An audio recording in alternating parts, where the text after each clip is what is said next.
Welcome to another presentation on the dictionary series. My name is Dr. Marie Charles. Now, it's Leo season, a very powerful month. It's also my birthday month. So I'm going to present some very powerful evidence in alignment with the month. But before I begin, I would like to thank the regular readers, as I tend to, of my research, particularly with the dictionary series. And for those who are seriously engaging with the literature. Now, my research is producing a paradigm shift in consciousness. It is a new way of looking at the world and reality. But as Dr. Amma Mazma reminds us, a paradigm, a model, must exit into praxis. That is the practical, usable aspects of any field of study. Otherwise, it is of no use whatsoever. Now, one such person who writes to me on a regular basis is DW. I won't say her full name as she may want to remain anonymous, but DW has taken my onomastic coded maps and is travelling around the British Isles, literally from the top to the bottom, visiting, retracing, covering her footsteps in our FBB history. Now, that's a power move, exiting into praxis.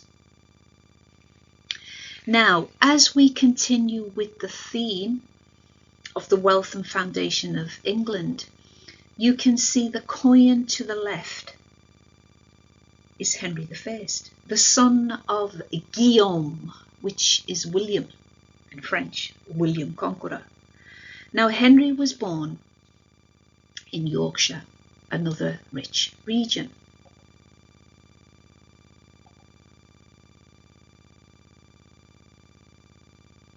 Yorkshire, another rich region in terms of FB material culture. But let's return to the theme and wealth of William or Guillaume. William Conqueror, as we know him from the dictionary series, this is from the work of Noble, not the famous Wade Noble, but this is Noble writing in the 18th century.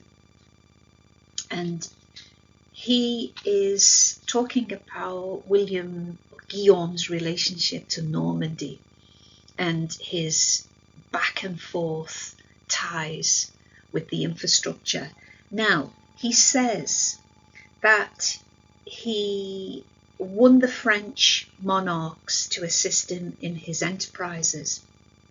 He even won the French capacity to understand that his rank and his position was incredibly superior.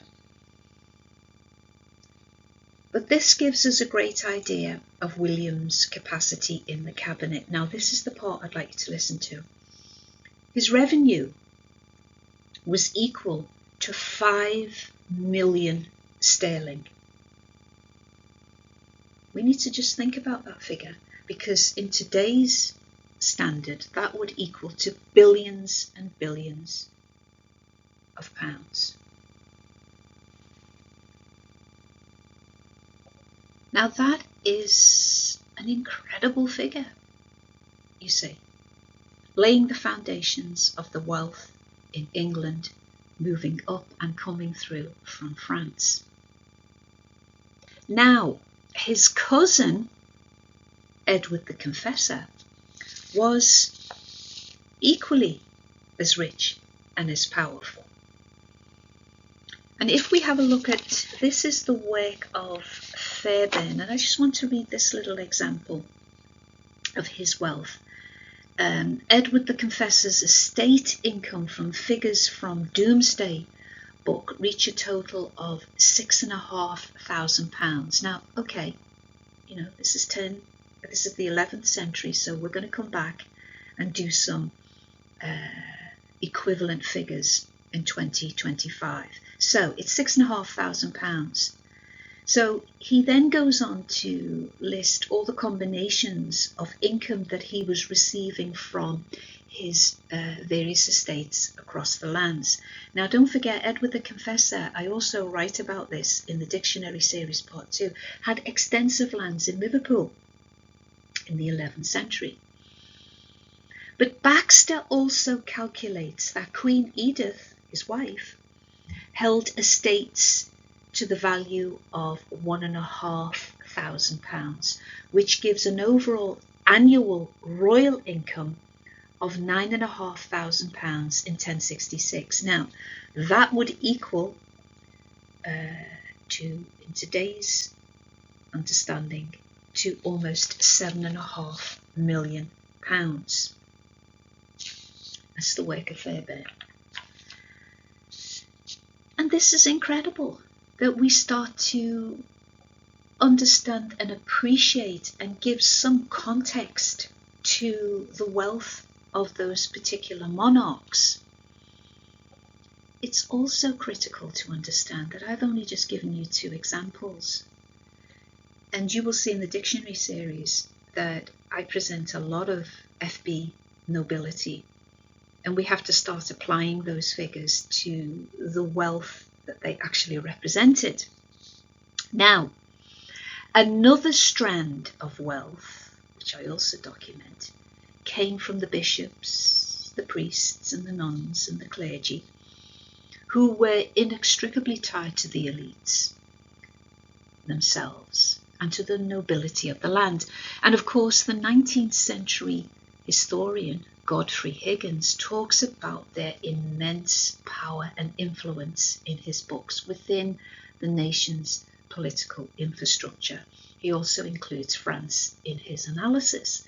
Now, as we start to look at those 2 front covers of the dictionary series, you can see that I had George Clinton on the front.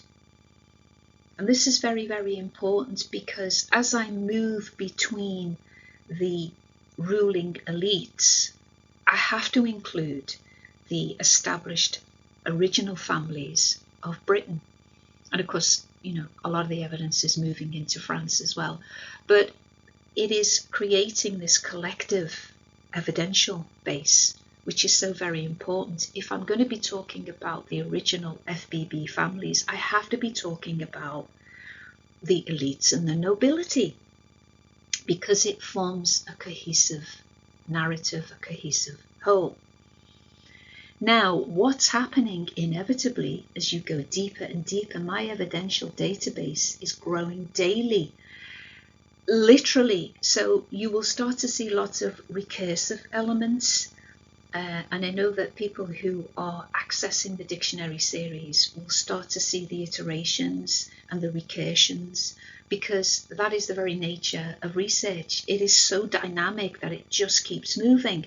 Now, if you look at the opening slide with George Clinton, the famous musician, the onomastics trace Clinton or Glinton as the original Dukes of Normandy, whose lineage migrated into Northamptonshire, Oxford, Lincoln and Dublin. Now, this is the power and reach of onomastics, because I'm now deep into writing part 3 of the dictionary series, and Dublin has just kind of triggered the strand that I literally just put my pen down from. And the Dawsons are related, or rather, Dawson is a pet form of David, and I've now traced and tracked David from Spain, France and into Britain, and the Dawsons into Dublin. It's such an incredible piece of evidence that I'm now working on, and it will shock a lot of readers in terms of what I have unearthed. Today, it's a short introduction. It's moving at a pace because the research is moving at a pace, and there are many readers moving at pace with me, which is so wonderful. And I hope you have enjoyed it. and I hope that you have been motivated to delve deeper into the foundational Black British surnames and their originators.